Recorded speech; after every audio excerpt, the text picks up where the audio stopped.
today we'll be talking about the ups and downs of migrating the Progress application to Amazon Web Services. Before we start, a couple things about me. My name is Darius. I'm a developer at Wayfare since 2016. I have 3 years experience with Progress Open Edge, and I'm 23 years old. I'm also passionate about computers, and I found out recently that I really enjoy hiking.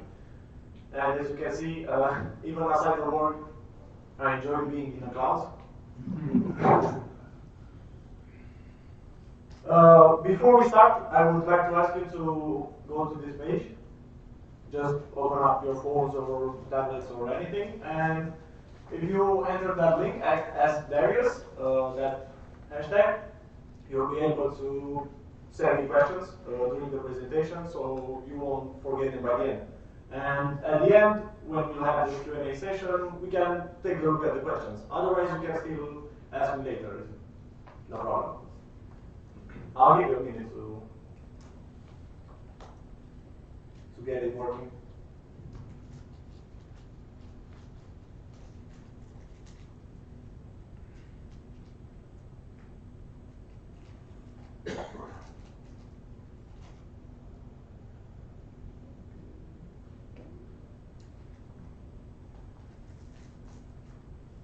Okay. This is our agenda, so we'll talk about big 3 topics.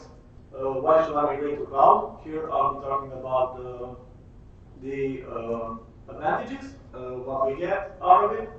After that, we'll be talking about the downsides of migrating to cloud. And in the end, we'll talk about our experience, how it was for us, the challenges we faced, and the things we could change. We would have changed if we could. Okay, so what is Amazon? By looking at this picture, I would say that it's a nice place to be. But today we're not talking about the forest. We'll be talking actually about the Amazon Web Services, or AWS. This is a secure cloud service platform offering compute power, content delivery, database storage, and so on. And I recently found out that they just shut down the last Oracle database. They migrated nearly 1,700 databases to their RDS, their database service. Of course, not all of them were moved to RDS. Some of them were moved to Dynamo, and some of them to Redshift. But this is a nice thing. They are evolving. They always upgrade their technologies. They also reported that there were cost reductions and performance improvements. But this is not surprising since it's their own service, database service. Next, we'll talk about why should I migrate to cloud? What are the benefits of migrating? And we'll start with having the latest technology available. So here I have 2 diagrams. The first one is representing the old environment, and the second one is representing the new environment. I'll zoom it a bit so you can see better.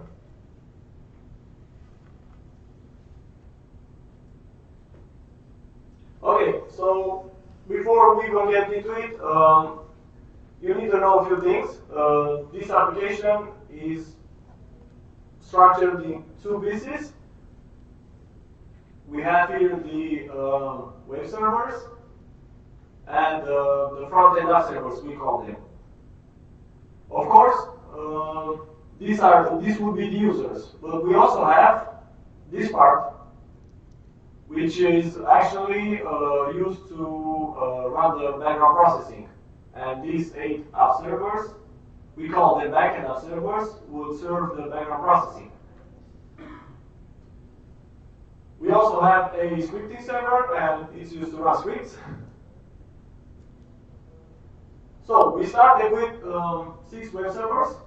These are the web servers, 6 of them, and 8 front-end app servers. Maybe we could reduce the number of the web servers even when we were in the previous environment, but we didn't. So, on the other hand, reducing the number of the app servers, either front end or back end, I don't think it would be a great idea because we had crashes and bad things could happen. So I think having 8 front end app servers and 8 back end was good enough. But since we migrated, this is our new structure. So we only have 2 web servers. We have 5 front-end app servers. They serve the front end of the application. And we have 5 back-end app servers, which serve the background processing. And we also have the good scripting server. We have 6 databases and the replication server holding another 6 databases. Everything is connected to the EFS and the S3 bucket. So as you can see, we managed to reduce the number of the app servers by 3 for front-end app servers and 3 for back-end app servers. And we even got performance improvements. We'll talk about that later. Next, I want to talk about costs. So they go by pay-as-you-go model, and you pay less by using more. So if you have the more data you have in the EFS, the less you pay for megabyte. You could migrate and still have the same costs you had previously, and you could migrate and have higher costs. But that really depends on how you set up your environments and the decisions you make when you configure everything. For instance, using snapshots for DMIs. I don't think this is necessary, and it just takes up space and costs money, of course. We will talk about that later, why you don't need to have AMIs to have snapshots for DMIs. And also, if you have a database backup, then I guess you don't need a snapshot if you already are doing the backup of the database. You would have 2 backups, and I'm not sure you need them. Provisions throughput. This is a saying that could really save your money. I found that recently from my client. We first started with 500 megabytes for data share and 500 for file share, and now it got reduced to 200 megabytes for data share and 100 megabytes for file share. And this really saves some money. They also have a tool called Cloudability, which is used to see the costs, to have an overview of the costs. So you don't have to look at invoices and start using your calculator to sum them up and all that. You just can see everything in one screen. I'll show you in a second. This will be the tool. And you have a menu there, and you can see the cost, you can choose the period. And also, if you click on any of these, or if I want to click on the EFS to see what is eating my money, I will just click in there and I will get some details. Of course, I cannot click on that because it's a screenshot. Next, we talk about the performance, and we see some numbers. So this is the performance test that we had. We selected a few queries that take a long time to run, and we tested with production environment and the new AWS environment, which was similar to production. On the current production at that time, we could have only load 5. I guess there's no point in testing with a higher load because when we were having load 17, we would get so many server crashes and it was a mess. So the fact that we even got to load 40 is a miracle. And if you take a look at the numbers, these look great, except for this one. I don't know what happened there. Maybe something got messed up. But other than that, everything looks better. Why we run it 2 times? on the old environment. We did this because the first time we executed the code, the data wasn't cached, and the second time it was cached. So that's why you see 3 minutes on the first attempt and 1 minute and 45 seconds on the second attempt. But even with cache data on AWS, it took less to execute, so this proves that the performance is better, at least for us. So you just click a few buttons and you can deploy new AMIs. Yeah, for us it takes 1 hour and 40 minutes to deploy those 10 servers. But why did I put those stars when I mentioned without downtime? That's because sometimes you might have a downtime. It depends on how many connections you have set up on your database. Because let's say you wanna just deploy new AMIs and have no downtime. So what happens then? You have those 2 AMIs. You trigger the jobs to deploy the new 10 AMIs, and you will have 20 AMIs connected to the same databases. So that means if you don't have enough connections on your database, you will get a downtime. What we usually do to prevent this, we shut down the backend of servers, so the servers that are used to do the background processing. We shut them down. We deploy the front end of servers, and after that, we deploy the backend of servers, and then we just start. And there's no downtime. Users won't know we actually have new AMIs in there. The only thing that will happen is that we lose like 1 hour and 40 minutes of background processing, but that is gonna catch up anyway after that. It takes that long, maybe also because the health checks. So what happens when a new AMI is being started?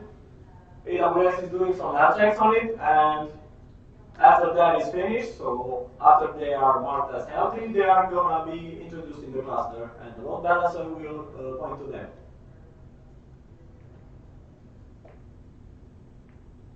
Moving on, fancy servers. What do I mean with this? So remember when I told you not to use snapshots for your AMIs? Well, this is why. If a server crashes, bursts into flames, or whatever happens to it, you just get a new one with a fresh build, which is not actually so fresh because it will be the build that you deployed last time. So if you've done a build last month, let's say, you had new AMIs last month, and yesterday one of them crashed, the new instance will have the build the one deployed last month had. So this is pretty basic. This is also a downside when it comes to doing some other things, but we'll talk about that later. Next, I want to talk about the space. Do you know what happens with an app server when there's no more disk space? It just crashes. You lose your app server. And what is this CFS? So this is a huge storing place. You could have access from all the servers to it. You could put data in there, and as I already mentioned, you pay less by using more. We found a trick, actually, and we are doing some cost saving, copying everything from the, moving actually, everything from the FS to the S3 bucket. Why are we doing this? Because the holding the data on the S3 bucket is actually cheaper than holding them on the FS. So what we did was to implement a few jobs, which will check each day, will check the files that are older than 30 days. And if they are older than 30 days, they will just be moved to the S3 bucket, because I guess you don't need them at this point. So if you need them, you just search for them in the S3 bucket, you will download them or whatever, you can do anything with them, even from there. And that way you save costs. Another thing with DFS is that if you have plenty of files in it and you do an ls command, for those of you who don't know what an ls is, it will just display everything in the terminal that is in all the files that are in the EFS. If you do that and you have thousands of files like we have, it might take like 10 to 15 minutes to show them all. Sometimes the screen will freeze, you just close that terminal, and yeah, this is not really so great, but we can work with that. That also might be depending on the provisions throughput that you set up. But if you want to save costs, you won't set up to a high value. They have plenty of security services. They are a secure platform after all. Of course, they offer you everything, so the penetration testing against some costs, but you won't need to hire some third-party companies to do the security check on your application. About those applications, I only use CloudWatch, and I had to play around with it because we had some issues with the ports. It's actually like a firewall log. You can see there the incoming connections, the outgoing connections, the ports, and also you can see if the connection was rejected or not. So it's like log. Next, I want to start talking about the downsides. So, why is Amazon between brackets? That's because those downsides can be on other cloud platforms also. It's not really on Amazon only. But since I only have experience with Amazon, I'll talk about Amazon. Okay, I made a small diagram to explain what I mean by half-fix and what happens when we build new AMIs. So, code is in development, the developer pushes it to Git, does the testing on the other environments and so on. And when we have to move it to production, what happens now? The compile server will take the code from Git. Then, after the code is compiled, it will be moved to the S3 bucket. Of course, we use Jenkins to do this stuff. And then, from the S3 bucket, we trigger some jobs, building the AMI job, which takes some time, but you can do that anytime. You don't have to do it when you are actually doing the release. You can build them and leave them until next day or even next week and so on. You build the AMIs, so the code is now there, and after that you deploy the AMIs. And to deploy them it takes 1 hour and 40 minutes, plus the time it took to build, which is around 20 to 30 minutes per server type, because you would only build once the front-end app server. So if you have 5 app servers, you don't need to build 5 machines. You just build one, and when you use the deploy, it will deploy 5. Okay, and what I want to do when I have this is that I want to have the code in Git, then on the compile server, and then it should be straight on the server. So no S3 bucket, no Jenkins, no new builds, no 3 hours wait, and all that. Because we might have issues in production, and we want to solve them fast. Why would I wait so much time if I already found the solution? Why would I wait 3 hours to deploy new AMIs? All the IPs will change. Everything that we store temporarily on the machines will be gone because those servers will be destroyed. Why would I want to do that? I just want to have them on those servers directly. And we managed to find a way to work around it. We got some scripts that will take them from the compile server and put them on both the S3 bucket and the servers. But why is this a downside if we found a solution? Well, we talked about the fact that when a server crashes, it gets replaced by a new one. Guess what happens with my code if I use hotfix?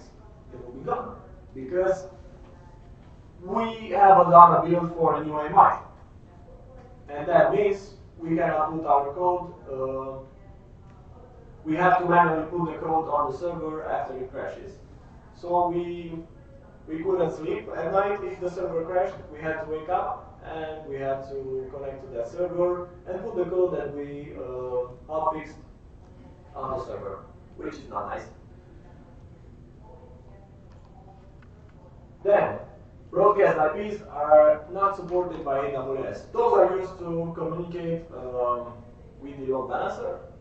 And since AWS is not supporting them, our servers won't be able to communicate. Good thing we have PassOE. And PassOE acts like a web server.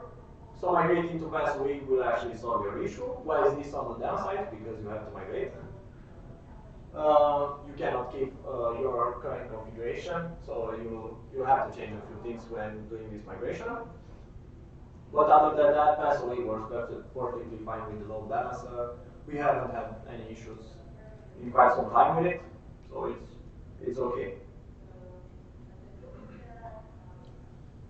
You have a lot to work if you don't already have scripts and you don't automate everything.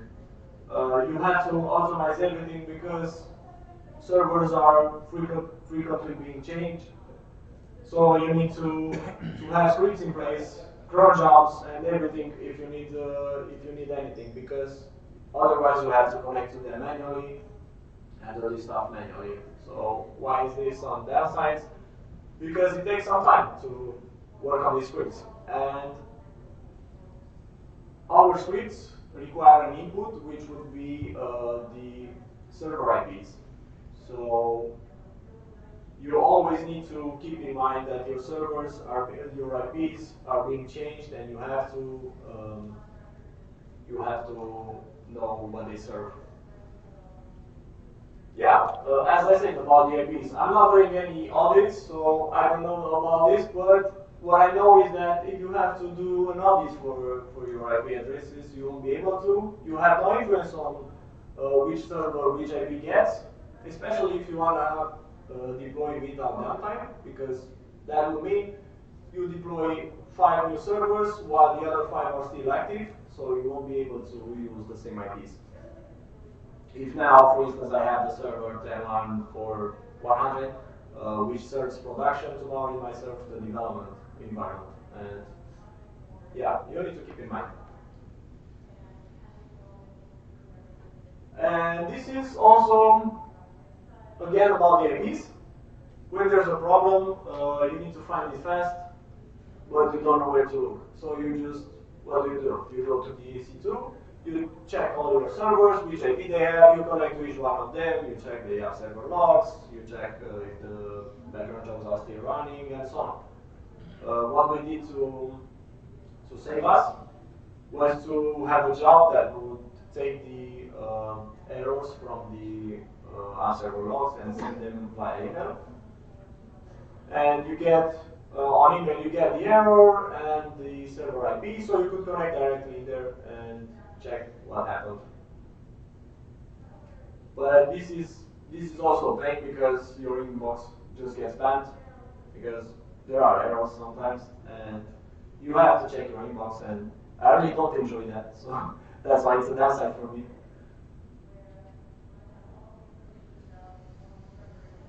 Next, I want to talk about how it was for us, our experience, if we like it or not.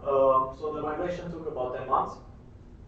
We first started with meetings and discussions, and we had to figure out what changes we need to do, and there were so many. And I'll start with showing you the PassOE script. This is how we call it. It actually creates a PassOE instance. It's just progress commands thrown in a bash. It's nothing special. But why is this so important? Is because you have to integrate this with Terraform and have the building lines work fine with this. Because you cannot connect to the AMIs. I mean, you can connect, but why would you connect to the new AMI and start installing PassOE? Why would you do that? You need a script, and this is like how many rows? Like 60 rows, and you have all the settings in it. The Jenkins will just run this, and you already have the pass-away instances. Other changes that we done, new branches. What do I mean about this? Is that we usually don't have new branches. We use cherry pick, so we had to do new branches. We had to clone all environments. We started cloning production environment. We wanted to have production in AWS as soon as possible. But after that, we also cloned the other environments and worked with them in parallel because there were changes that needed to go only for AWS. We had specific changes for AWS, and we also had to keep the other environments so the others could work, could develop this, and have a running production environment. While doing this, I noticed that the structure wasn't similar on the environments. So we have procedure libraries in the production environment, but not in the dev environment. And I was thinking, if I want to automate this and I want to do scripts that will put code on the servers, I need to have the same structure that we have on the production. So we had to change everything to have a similar structure, to include the config files, because otherwise you just look for them everywhere, each time. At least that happens for me. Always when I have to find a config file or a script, I have to look for it because I always forget where they are. We had to migrate from 10 to 11, of course, because PassOE is not available in Progress 10. We had to update the build and deployment scripts. That's because we now give IPs. Previously, we just had host names, and yeah, it was different. We wouldn't use them keys. Now we use them keys. Yeah, I already said that we needed a new environment that we could use, and what we did was to clone the production. That was the best option. If we would have cloned the environment, that is not always working. As you already know, there is some broken code in there, and you couldn't really do much with this. We had to replace the caching mechanism because it was Fabric wasn't working in AWS. We had two options, Redis and Memcache. Our colleague that is doing the front-end part, which is in .NET, by the way, had to investigate which one is better, and she advised to use the Redis caching. This took some time to get developed, I think a few months. So it was a huge job. We had to upgrade the .NET framework. It was a really old version, so Redis wouldn't work with the old one. We had to upgrade it. There were also some issues after upgrading the framework because we would have errors and the front-end part wouldn't work anymore. We did some load testing. I already showed you what we've done, and what we've seen with the performance. And we did some user testing. And this reminded me about a story from my client. He was saying that we had a user that kept asking, when are we going to migrate to AWS? And we were already there for 2 weeks. So he didn't even figure out we were already there, which is not actually great. I think we did a great job, and it was a smooth process. Now I'll be talking about our challenges, and the first one would be maintaining 2 versions of the application. Maybe you're thinking, why would you do that? Well, you have another way to see if your environment works without doing some tests, but you also have to maintain the other production environment, which is being used by so many users. And since we are a small team, currently we are 3 developers, I think, occasionally 4. We have plenty of work to do. But maybe if you have 10 to 20 developers, you have no issues. You can assign 2 developers on this migration process, and the others can just keep on solving incidents. There were issues with the DB copy, which took at least 24 hours. I don't know exactly how much because I haven't done this. Someone else did. And after those 24 hours, you still need to restore it. That also adds some time. Not nice. The database will now start after upgrading from 10 to 11. There were some issues with the extents, as it's already mentioned on the slide. Believe it or not, it took me like 5 minutes to put this on the slide, but we had to look into it 3 days to figure out. So the problem was there were too many extents, and this was solved by extending the extents from 2 gigabytes to 8 gigabytes, and that would make the database just start like a miracle. We had also some errors with the code because yeah, we moved from 10 to 11, so we had incompatible data types errors. It's not really a huge deal, but you still have to go and find them and fix them, and it takes time and eats your nerves. We had memory issues on our software. Well, this was our case. Maybe you don't have any memory issues on your applications, but we had, so it was a challenge for us. We had to solve them. We had issues with this. We also found a workaround for it. I'll show you that later. And also because of this, we would get so many crashes at peak times. Even now, I remember Friday at 3 p.m. I would just connect to these servers and try to restart them. So, of course, the application wouldn't go completely down. It's just that some of the servers just crash, and yeah, you have to work on the leaks. We had performance issues with the replication buffer, but I wouldn't say performance issues because the issue was that the performance was better. So, because the performance was better, more messages were wrote to the replication buffer, and the database ended up stalling. We had port issues, and what I mean by this is that we had to look in CloudWatch so many times and find the ports that we actually need and were rejected. This is because we had some bad configurations on the database, and we also had no idea about all the ports that are being used. So we had to just see in CloudWatch, okay, this was rejected, but you have to look up the IP after that, because in CloudWatch you just get the IP, but you don't know what that IP is. So you have to look it up, and then if it's one of your servers, let it go. If not, don't. Yeah, it wasn't nice. But moving on, yeah, these were a few things I would like you to consider when doing the migration, if you decide to do it. And one of them is double checking your configurations. This is because of the ports, so you need to set up the dynamic port range, and then you would allow that all the connections within that range, plus the connections for the databases.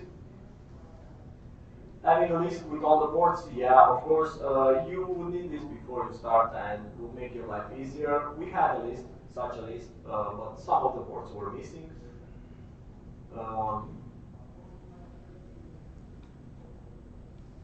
So remember, I told you about the database copy.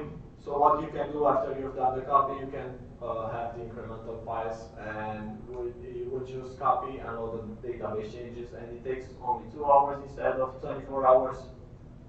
It's a nice thing. Yeah, consider checking how big your extents are. I've already told you about this. Just extend them from 2 to 8 and it works. If you have memory issues, this would be your workaround. So having 10 agents with 1 session instead of 1 agent with 10 sessions. But please solve those memory issues. You don't need them. Don't use workarounds. I mean, use them temporarily, but solve those issues. It's not sure to joke with. About the issues with the replication buffer. So what we did was to increase the size of the replication buffer until it was in limits. That would fix the issues. Make your scripts part of the application. Well, why? Why would I do that? Because otherwise you have to keep looking for them like I do. And also sometimes you create a script because you're in a hurry or you just copy from your archive of scripts. You copy it on the server and the server gets changed at some point, gets removed from the cluster and you lose that script. So just make that part of the application, just have a Git folder somewhere and put those scripts in there. We are actually doing transition and moving more scripts more and more each day. And also the cron tab definitions. Why would you need to consider this? Because for us currently it takes a few days to get a cron tab change, a cron job change. And I would suggest just finding a way to have control over this so you don't need to raise tickets and do all that stuff, wait a few days until you get a cron job change. If your application is desktop, yeah, this is the greatest advice. Don't have direct connections to the databases from the client. Never ever do this. Even if you don't migrate, don't do this.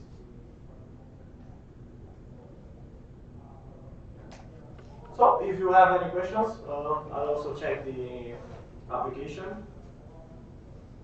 You can also use this email address. This is my email address if you want to ask me some questions.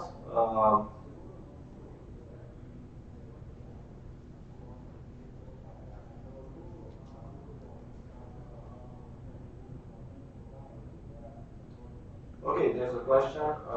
You mentioned health checks are used by the load balancer. Is that a bus health check? If so, what's your experience with it? No, it's actually from AWS, and I have no experience with the bus health check.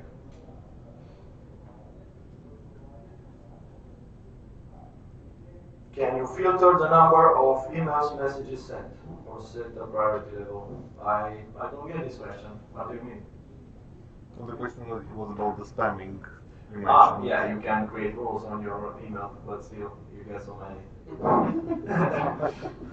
I mean, I have in my inbox, if I sum all of the folders up, I would have over 1 million emails, and this is a lot, trust me. And I'm too scared to delete them because last time I tried, often just crashed. So I won't do this. I won't delete anything. But yeah, you can search the email if you know the subject. I would recommend having a general subject like issues on the server, and then you put in the IP, and you can search by it, and it shouldn't take too long to find the email. How long it took the migration? Yeah, it was about 10 months. Why does the log.df file stay 2 hours? Did you consider to turn down the server for saving costs? I don't get this question. What server? So we turn down.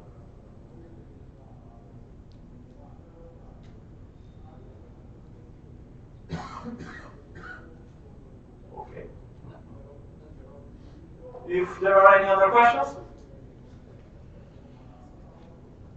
Okay. Can you migrate with the classic app server? Is it possible? You mentioned the broadcasting of the IPs. Yeah. Is that the only downside? Is that the reason that you have to use the yes. app server? Well, it also works better. So. Yeah, I think also with the costs. I wouldn't know to answer this question with the costs. I don't know the cost of it. I'm not sure about this. But I think maybe the PSOA doesn't use as much as resources. Maybe. Yeah, it doesn't, but anyways, we have no issues with the load since we moved. So it's because the servers are really strong. Yeah, you have to migrate to Paso in order to move because otherwise you cannot use the load balancer. That's the reason.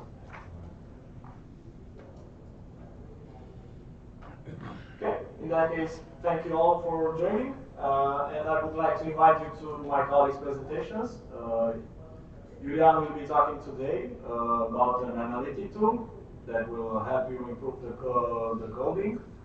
And tomorrow, Daliana will talk about design sprints. Thank you all.